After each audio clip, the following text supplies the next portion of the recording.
नमो बुद्धाय, नमो धम्माय, नमो संघाय। आज अंतर्राष्ट्रीय महिला दिवस संपूर्ण विश्व में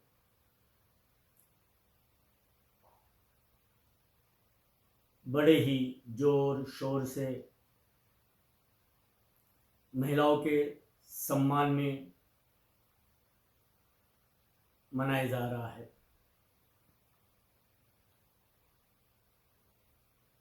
बहुत अच्छी बात है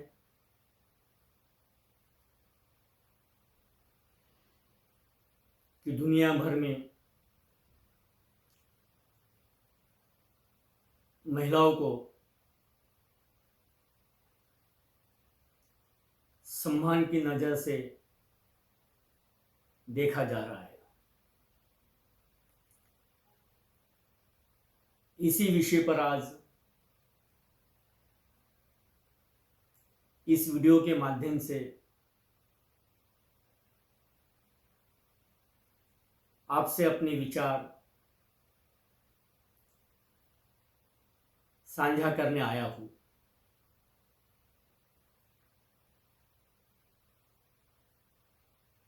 और इसलिए सबसे पहले आप सभी को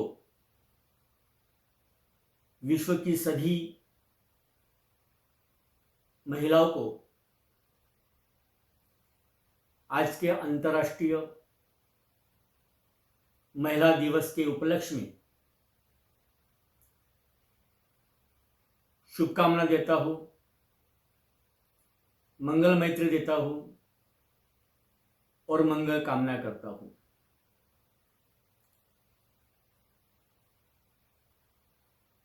आज हम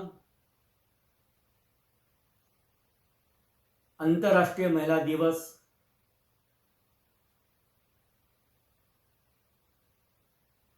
की शुरुआत कब, कहां से हुई, कैसे हुई, इसके बारे में जानने की कोशिश करते हैं।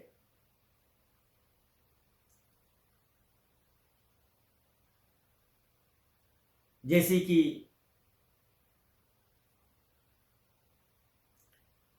हमारे पास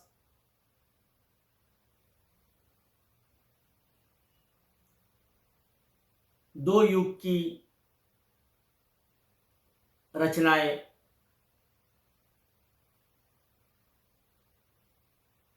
किताबों के माध्यम से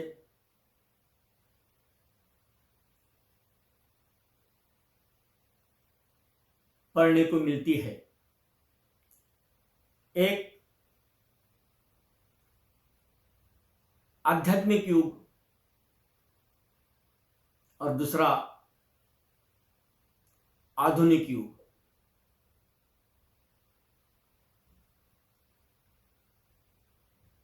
अगर हम आध्यात्मिक युग की बात करें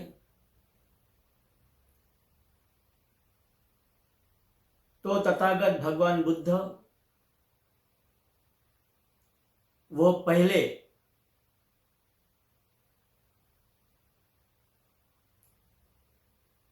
ऐसी व्यक्ति थे जिन्होंने महिलाओं के सम्मान की पहल की और उन्हें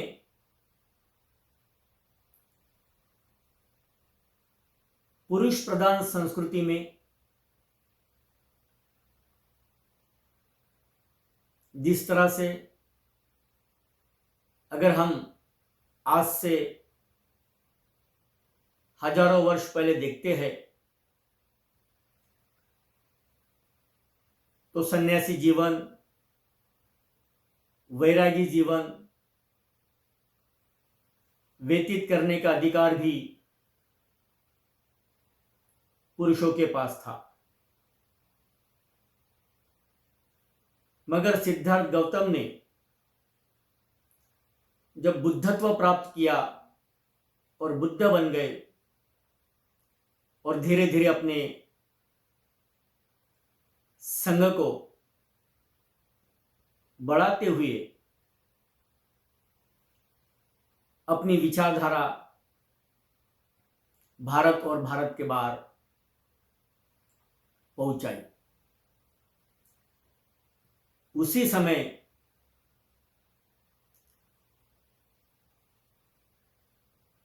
महिलाओं को भी वैरागी जीवन जीने का अधिकार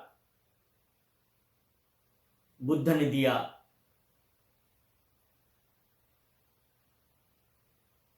वो भी श्रोतापन्न, सकृतगामी, अनागामी, अरहत अवस्था प्राप्त कर सकती है। वो भी भिक्षुनी बन सकती है और इसके काफी सारे उदाहरण हमें बौद्ध साहित्य में देखने को मिलते हैं। तो सरल भाषा में ये कहा जाए कि बुद्ध वो पहले व्यक्ति थे जिन्होंने महिलाओं को पुरुषों के समान समानतावादी अधिकार दिए और उनके शासनकाल में महिलाएं बड़े सम्मान के साथ में उपासिका बनकर, भिक्षुनी बनकर जीवन व्यतीत करती थी।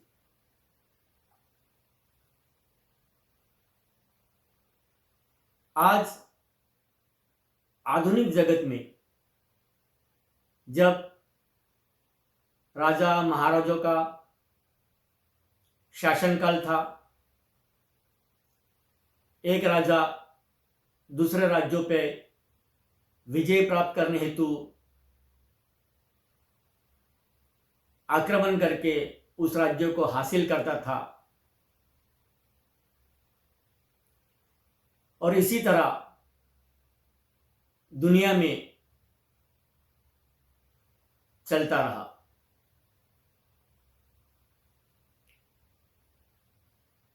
मगर आज हम महिलाओं की बात करें तो महिलाओं की समतावादी अधिकार, उन्हें सम्मान से जीने का अधिकार, उन्हें घरेलू महिला के आगे कामकाजी महिला बनने का अधिकार, इसके लिए आंदोलन दुनिया में चल पड़ा था। ये कहना मुश्किल है कि इसकी शुरुआत कहां से हुई, मगर कुछ इतिहास के पन्ने को पलटकर देखे तो पता चलता है कि इसकी शुरुआत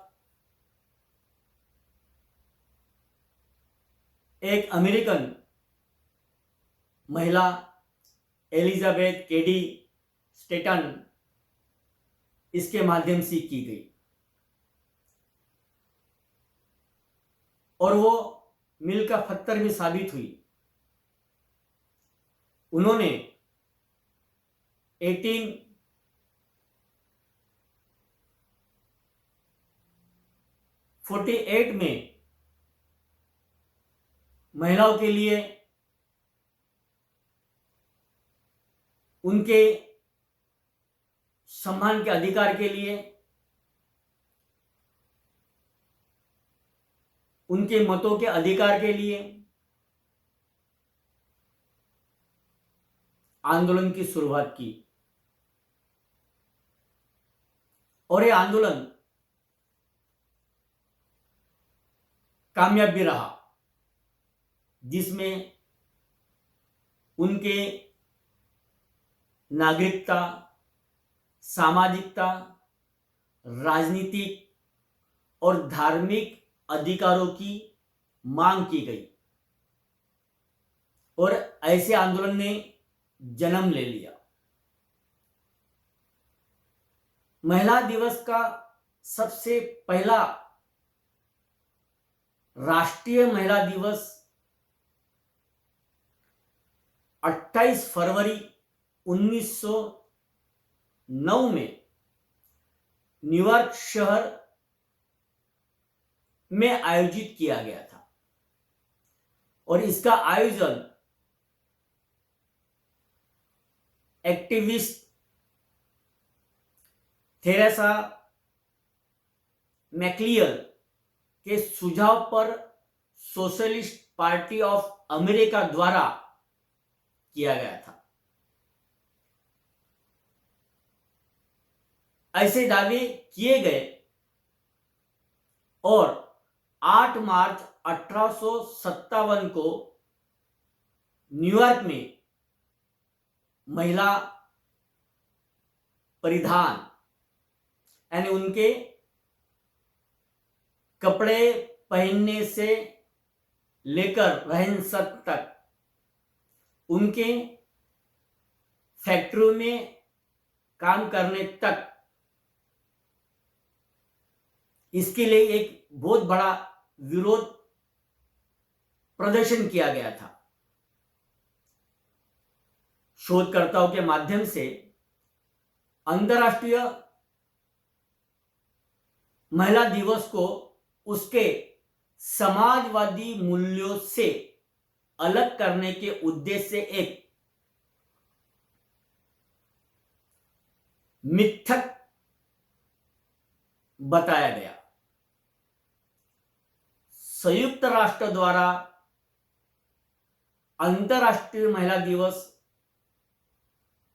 की जो बात हुई, जिसमें अंतर्राष्ट्रीय महिला वर्ष घोषित किया गया 1977 में, संयुक्त राष्ट्र महासभा ने, उनके सदस्यों ने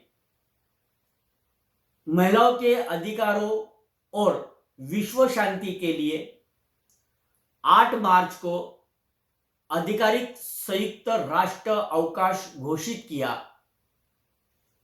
और प्रत्येक वर्ष उत्सव महिलाओं के अधिकारों के भीतर एक विशेष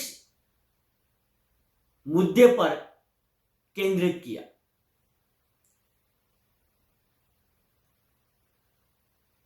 उन्नीस 1908 में भयानक कामकाजी परिस्थितियों और महिलाओं की शोषण की पृष्ठभूमि पर करीब करीब 15,000 महिलाएं बेहतर वेतन के लिए और काम करने के घंटों में कुछ नमी बरती जाए, इसके लिए न्यूयॉर्क के सड़कों पर उतर आई और फिर सोशलिस्ट पार्टी ने हड़ताली जो आंदोलनकारी महिला थी उनके सम्मान में महिला दिवस घोषित किया 1910 में। यह वैश्विक हो गया। सोशलिस्ट इंटरनेशनल ने मताधिकार की वकालत करने के लिए महिला दिवस के निर्माण के लिए मतदान किया और पहला अंतर्राष्ट्रीय महिला दिवस 1911 में आयोजित किया गया था और यूरोप में रैलियों में करीब करीब 10 लाख से अधिक महिलाएं शामिल हुई। ऐसा अंतर्राष्ट्रीय महिला दिवस मनाते हुए आज हम कुछ बातों के ऊपर में ध्यान केंद्रित करेंगे कि वाकई में एक तरफ दुनिया में यानी 1848 में महिलाओं के अधिकार के लिए, उनके वोटिंग राइट्स के लिए, उनके एम्प्लॉयज राइट्स के लिए, वर्कर राइट्स के लिए ये आंदोलन चल पड़ा, तो भारत में उस समय क्या परिस्थिति थी, ये भी एक प्रश्न चिन्ह है। क्योंकि भारत में जाति व्यवस्था, वर्ण व्यवस्था, छुआछूत ये अपनी चरम सीमा पार कर चुका था और उसी बीच महात्मा ज्योतिराव फुले के माध्यम से उन्होंने अपने पत्नी को शिक्षित करने की कोशिश की और उसे शिक्षित बनाया और 1848 में जहां एक तरफ दुनिया में महिलाओं के अधिकारों का आंदोलन शुरू हुआ, वही भारत में एक सबसे बड़ी क्रांति हुई कि महिलाओं को शिक्षित करने के लिए महात्मा फुले द्वारा और सावित्रीबाई फुले द्वारा 1848 में पहली लड़कियों की स्कूल खोली गई। अगर भारत में उस समय लड़कियों के लिए स्कूल नहीं बनती तो शायद आज भारत की महिलाएं अभी भी भारत के पुरुष प्रधान संस्कृति के पैरों तले बार बार कुचली जाती और उसे सम्मान से जीने का अधिकार हासिल नहीं होता।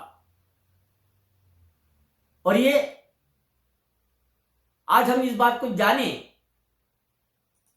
कि वास्तविक में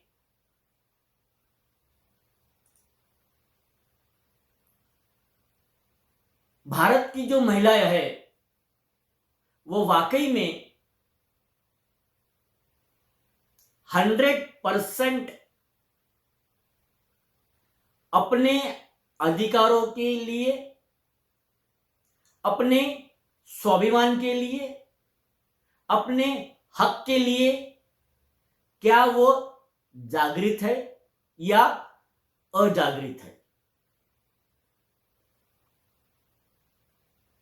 क्योंकि भारत में ही 1943 में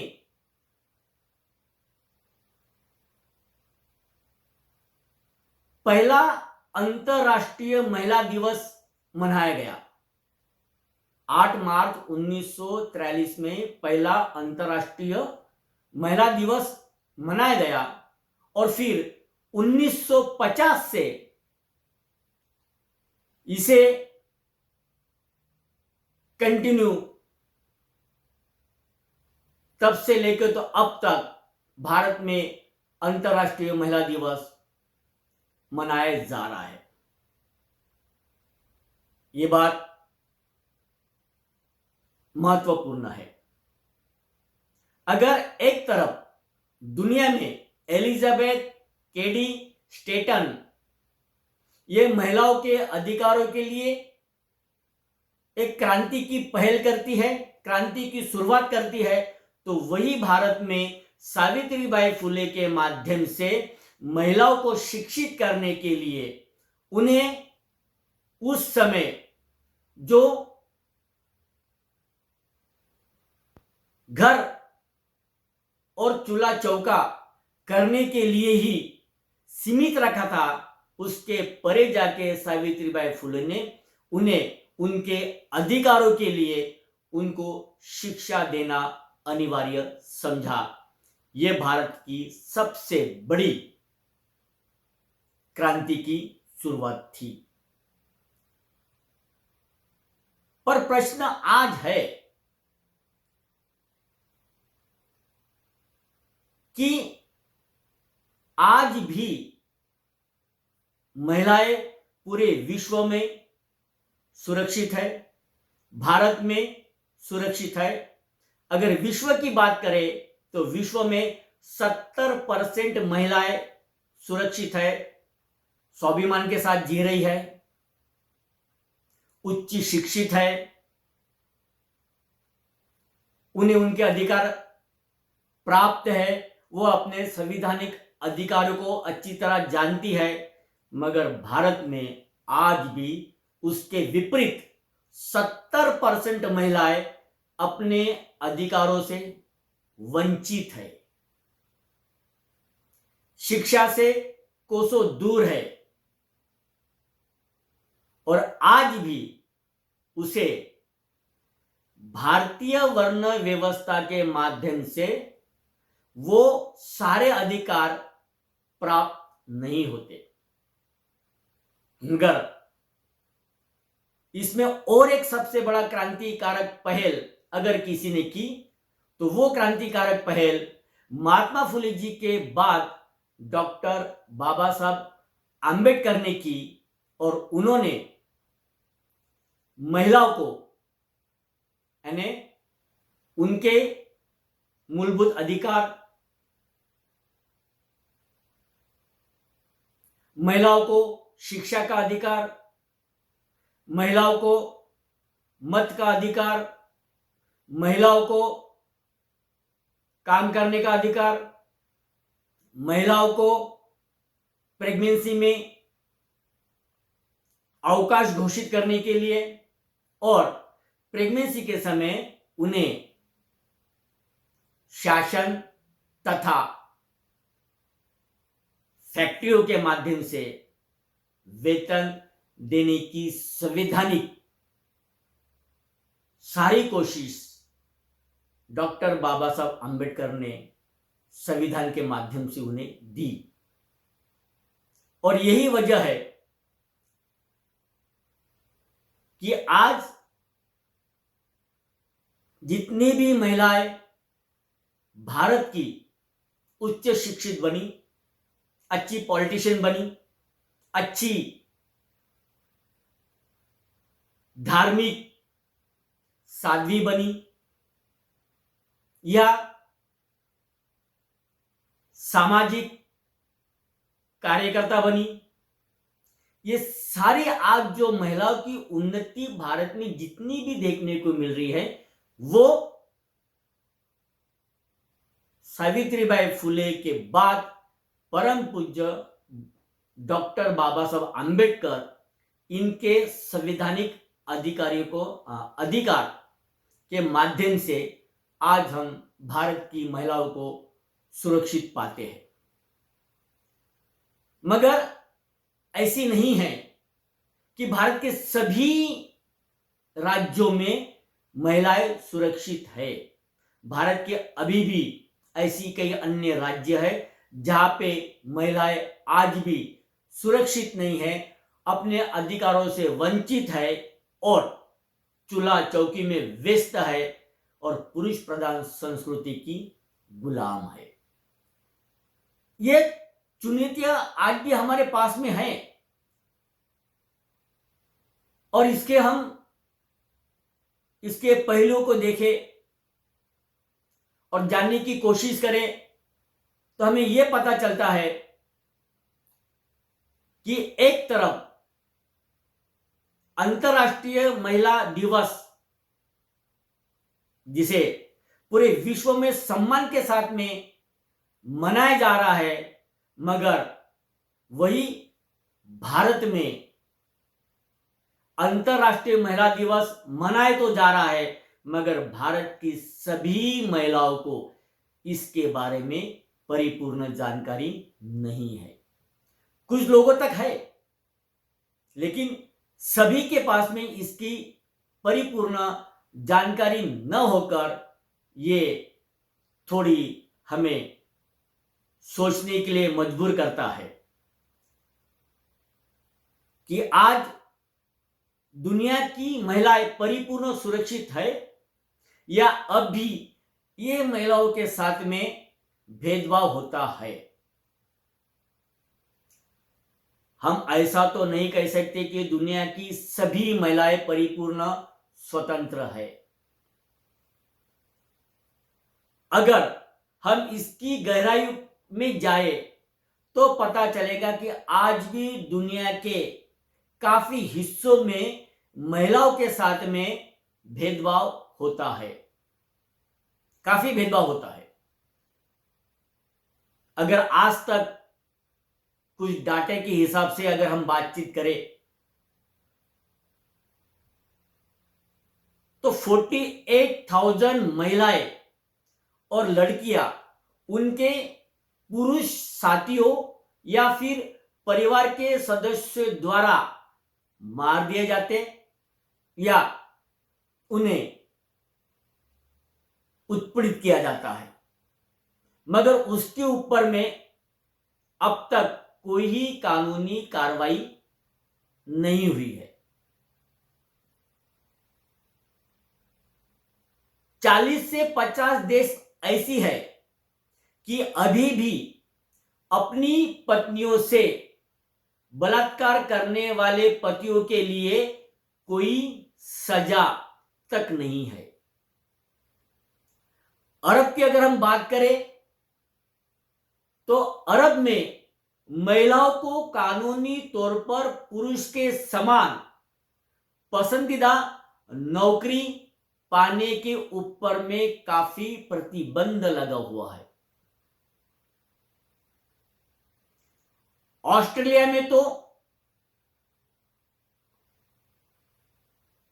13.13% लिंग भेद के माध्यम से महिलाओं के वेतन के ऊपर में काफी समस्या है। लिंग भेद के माध्यम से यानी महिला है तो उसको वेतन कम रहेगा और पुरुष है तो उसको वेतन ज्यादा रहेगा। यह समस्या ऑस्ट्रेलिया में काफी है। कुछ देशों में घरेलू हिंसा के खिलाफ महिलाओं के लिए कानूनी व्यवस्था नहीं है। आज भी दुनिया के अंदर 30% महिलाएं अपने जीवन काल में यौन का शारीरिक शिकार होती है, यौन उत्पीड़ित किया जाता है और उनसे शारीरिक अत्याचार किया जाता है। अगर हम, ये तो दुनिया की बात हुई अभी, अब हम भारत के बारे में अगर बातचीत करें तो हम ये कह सकते हैं कि महिला अधिकारों के लिए संविधान के माध्यम से उसे उसके मुताबिक भारत की महिलाएं सुरक्षित है या नहीं। भारत के नेशनल क्राइम रिपोर्ट के मुताबिक कुछ बातें अगर हम जानने की कोशिश करें तो भारत की महिलाएं आज भी सुरक्षित नहीं है। जाने अनजाने आज भी उनके साथ भेदभाव किया जाता है और वो भेदभाव की शिकार होती है काफी। यानी महिलाओं के अपराध में भारत में 15.3% वृद्धि हुई है। साथ ही पूरे भारत में अगर 1 लाख आबादी पर ऐसे अपराधों की घटना में 8% की वृद्धि देखी गई है। नवनीतम राष्ट्रीय अपराध रिकॉर्ड ब्यूरो द्वारा जारी आंकड़ों से पता चलता है कि 56.5%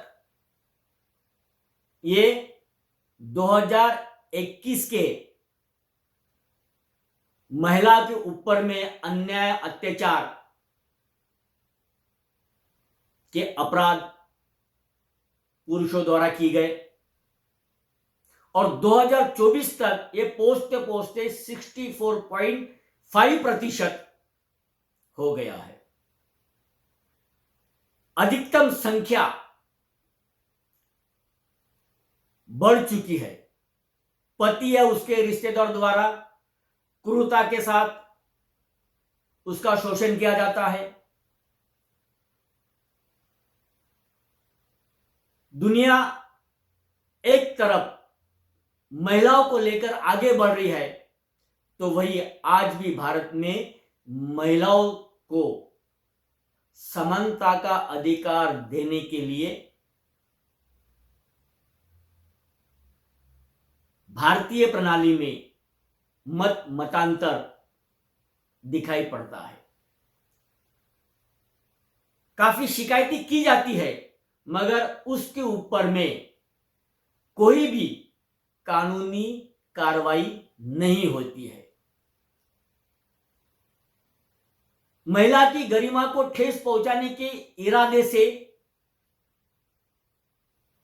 हमला, अपहरण, बलात्कार, इसके मामले बढ़ते जा रहे हैं। और साथ ही साथ इन सारे चीजों को वास्तविक तौर पे अगर हम देखें तो चाहे फिर यूपी हो, एमपी हो, बिहार हो, महाराष्ट्र हो, नॉर्थ ईस्ट के राज्य हो, साउथ इंडिया के राज्य हो, हर जगह महिलाओं के साथ अन्याय अत्याचार बढ़ते जा रहा है। आज हम एक और देखते हैं कि हमारे भारत में उन्हीं महिलाओं में से कोई महिला देश की प्रधानमंत्री भी बनी, कोई महिला देश की राष्ट्रपति भी बनी, कोई महिला किसी राज्य की मुख्यमंत्री भी बनी और कोई महिला चांद पर भी पहुंची, मगर बहुत कम, बहुत कम। क्योंकि आज हम विश्व में अंतर्राष्ट्रीय महिला दिवस मना रहे हैं, तो हमें महिलाओं की आज की स्थिति की जानकारी, उनके ऊपर में अन्याय अत्याचार, उनके अधिकारों का कितना उल्लंघन हो रहा है या उन्हें कितने अधिकार प्राप्त हुए हैं, ये भी सोचना पड़ेगा। संवैधानिक प्रयास से महिलाओं की पूरी तरह निर्भर हो सकेगी, ऐसी डॉक्टर बाबा साहब आंबेडकर की सोच थी। अगर संविधान को मानने वाले गलत है और संविधान सही मायने में महिलाओं के रक्षा के लिए उनके अनुच्छेद के माध्यम से उनके अधिकारों को, उनके जीने के सारे हक देता है, तो फिर संविधान को चलाने वाले गलत है, ऐसी डॉक्टर बाबा साहब आंबेडकर कहते हैं। महिलाओं की सुरक्षा सुनिश्चित करने के लिए बहुआयामी दृष्टिकोण की आवश्यकता है। जो केवल संवैधानिक प्रयासों से की जा सकती है। महिलाओं के अधिकार की रक्षा करने और हिंसा के अपराधियों को जवाबदेह ठहराने के लिए कानूनी ढांचे की आवश्यकता है। लिंग आधारित हिंसा हो, भेदभाव हो, अंतर्निहित कारणों को संबोधित करने के लिए सामाजिक, सांस्कृतिक, आर्थिक हस्तक्षेप सहित कई रास्तों पर व्यापक रणनीति की आज भारत के महिलाओं को जरूरत है, या भारतीय शासन प्रणाली द्वारा इस मुद्दे के ऊपर में काम करना जरूरी है। कुछ मुद्दे डॉक्टर बाबा साहब अंबेडकर के माध्यम से संविधान के अंदर में डाले गए महिलाओं के प्रति। पहला मुद्दा स्ट्रॉन्ग लीगल प्रोटेक्शन, यानी महिलाओं को कानूनी सुरक्षा मिलनी चाहिए, मिलती भी है मगर बहुत कम, ज्यादातर उसे अनदेखा किया जाता है।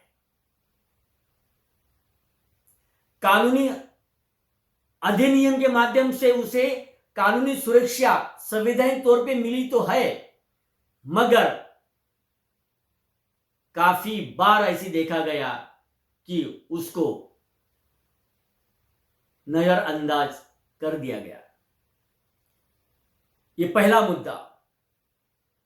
दूसरे मुद्दे पर संवैधानिक तौर पे बातचीत करें, जेंडर रिस्पॉन्सिव लेजिस्लेशंस एंड महिला उत्तरदायी विधान, कानून और नीतियों को अपनाना जो महिलाओं की विशिष्ट आवश्यकता और कमजोरियों को संबोधित करते हैं, जिसमें महिलाओं के आर्थिक सशक्तिकरण, स्वास्थ्य देखभाल, शिक्षा और राजनीतिक भागीदारी तक पहुंचने को बढ़ावा देने के उपाय शामिल है। तीसरी बात, संवैधानिक गारंटी। संविधान में ऐसे प्रावधान को शामिल करना जो कानून के तहत महिलाओं के अधिकार और समानता की स्पष्ट रूप से गारंटी देते हो। ये सुनिश्चित करते हैं महिलाओं को न्याय, संसाधन और अवसरों तक समान दर्जा पहुंचाने की कोशिश की जाए। चौथी बात, कानूनी सहायता और सहायता के सेवा केंद्र या उसके सेंटर, जिसे हम कह सकते हैं legal aids and support service, ये भी जरूरी है। यानी आश्रय, परामर्श, स्वास्थ्य सेवा सहित लिंग आधारित हिंसा से बचने के लिए कानूनी सहायता कार्यक्रम और सहायता सेवाओं की स्थापना। ये सेवाएं सुलभ, सस्ती और बचे लोगों की जरूरत के प्रति संवेदनशील होनी चाहिए, इसका भी हमें सोचना चाहिए। शिक्षा और जागरूकता, एजुकेशन एंड अवेयरनेस, ये बहुत बड़ा मुद्दा आज भी है। बेशक सावित्रीबाई फुले के माध्यम से 1848 में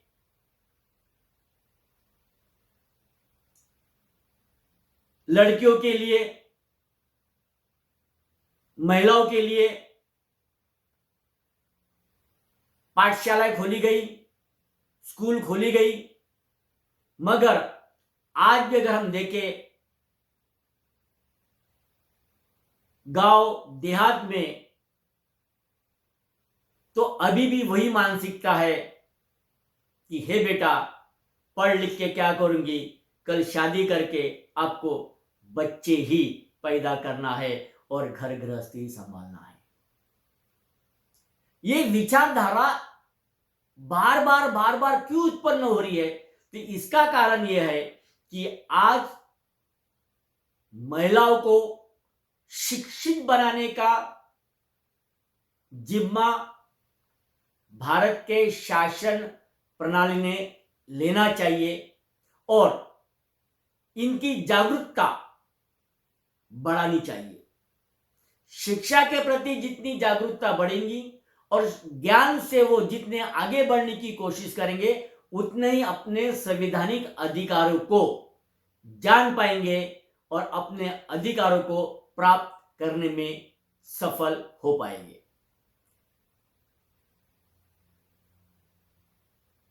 इंस्टीट्यूशन रिफॉर्म्स एक और मुद्दा है। कानून एजेंसियां, न्यायपालिका केंद्र, न्यायपालिका और स्वास्थ्य देखभाल प्रणालियों सहित संस्थानों में सुधार ये सुनिश्चित करने के लिए कि वे महिलाओं के खिलाफ हिंसा को संबोधित करने और पीड़िता को सहायता प्रदान करने के लिए लिंग संवेदनशील उत्तरदायित्व जवाबदेही बने। गांव गांव में महिलाओं के अधिकारों के लिए, उनके ऊपर में होने वाले अन्य अत्याचारों के लिए इस तरह से सेवाएं केंद्र पूरे भारत में चलना चाहिए। अभी भी अगर हम भारत में देखें तो काफी ऐसी कम उम्र की लड़कियां हैं जो बड़े बड़े ठेकेदारों के माध्यम से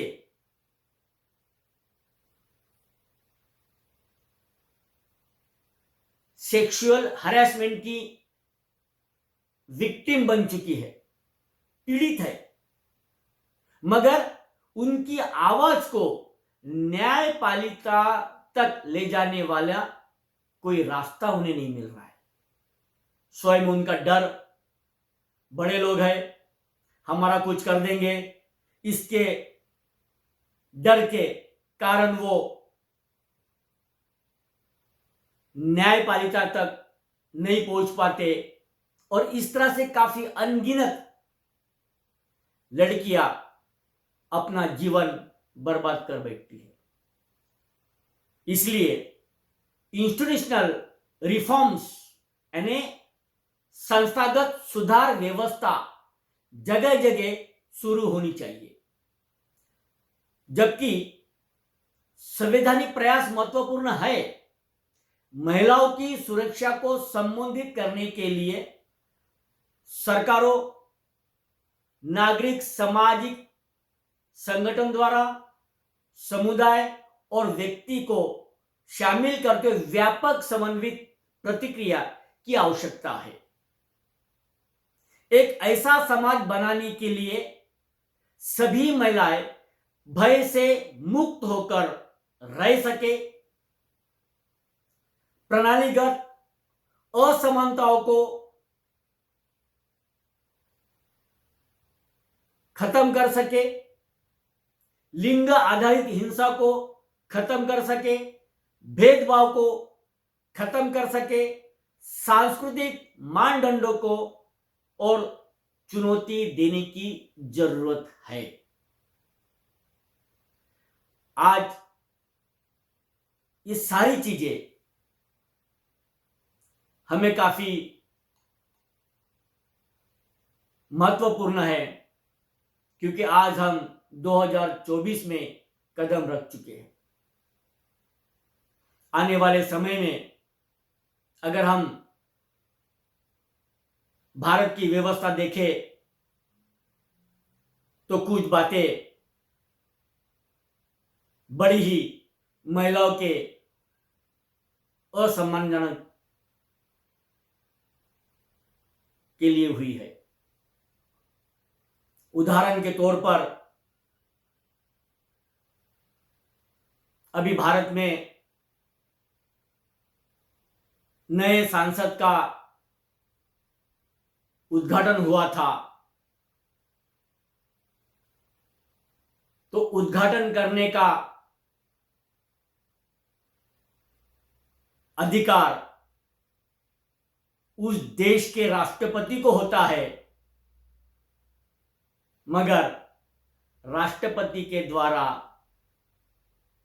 उस संसद भवन का उद्घाटन नहीं हुआ।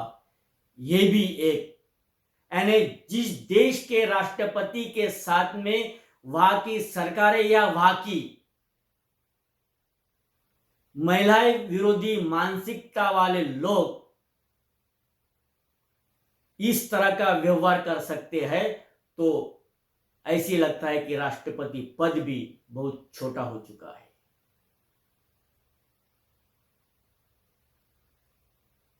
बहुत लंबी लड़ाई है, महिलाओं को अपनी बहुत लंबी लड़ाई लड़नी है।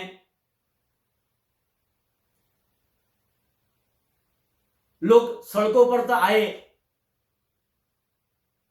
मगर अभी भी हजारों महिलाएं अपने अधिकारों से वंचित है। तो हम आशा करते हैं कि आधुनिक जगत में हम कदम तो रख चुके हैं, गगनचुंबी इमारत हमारे पास में है, अच्छे मकान है, अच्छे घर है, धन है, दौलत है, मगर अगर आज भारत की महिलाओं के पास में अगर कुछ चीज नहीं है तो वह है उनका सम्मान, उनके खुद के अधिकार। बेशक आज महिलाएं अच्छे पदों पे है, बैंकों में, सरकारी दफ्तरों में बड़े बड़े ओहदों पे है, मगर फिर भी उसे आज दबा के रखा जाता है। हम आशा करते हैं कि आने वाले समय में भारत की महिलाएं 100% सम्मान के साथ में जीएंगी, अपने अधिकारों को जानेंगी, क्योंकि वो एक अच्छी गृहिणी भी है, एक अच्छी कामकाजी महिला भी है, एक अच्छी सामाजिक कार्यकर्ता भी है और एक अच्छी राजनीतिक महिलाएं भी है। तो हम आशा करते हैं आज के वीडियो के माध्यम से जिस तरह से तथागत भगवान बुद्ध ने महिलाओं को शिक्षा के, समानता के, धार्मिकता के सारे अधिकार दिए और वही सोच महात्मा फुले जी के माध्यम से रखी गई और उसकी पहल डॉक्टर बाबा साहब आंबेडकर ने संविधान के माध्यम से महिलाओं के विकास के लिए, उन्नति के लिए की। ये सारी चीजें भारत के हर छोटे बड़े गांव में पहुंचनी चाहिए और फिर हम उस दिन सही मायने में महिला दिवस मनाएंगे कि आज हमारी महिला परिपूर्ण सशक्त हो चुकी है, स्वाभिमानी हो चुकी है, स्वावलंबी हो चुकी है, वो घर गृहस्थी के परे भी अपना विकास करने के लिए काबिल है।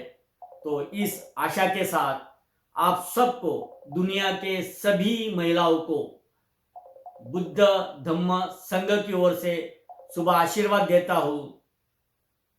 आपके लिए मंगल कामना करता हूं कि निश्चित तौर पे आप अपने अधिकारों को जानकर अपने प्रगति का रास्ता खुद बनाओगे। इसी आशा के साथ फिर से एक बार आपको नमो बुद्धाय, साधुवाद। आप सबका कल्याण हो, मंगल हो। साधु साधु साधु।